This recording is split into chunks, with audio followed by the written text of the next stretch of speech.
Sementara itu, pemirsa memastikan kondisi kesehatan personilnya, Polres Ogan Ilir memeriksa kesehatan personil yang terlibat dalam operasi mitigasi karhutla.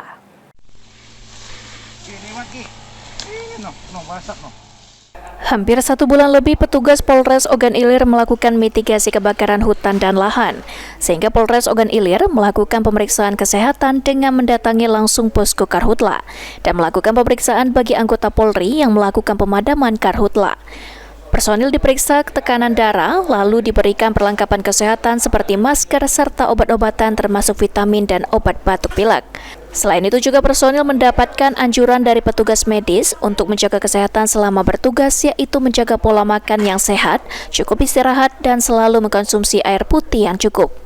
Selain itu juga personil juga disarankan oleh petugas kesehatan untuk melakukan gerakan olahraga ringan di tempat posko-posko karhutla dan selalu menggunakan alat pengaman dalam menjalankan pemadaman api seperti masker, topi, dan pelindung lainnya agar tidak terhisap oleh debu dan asap akibat karhutla.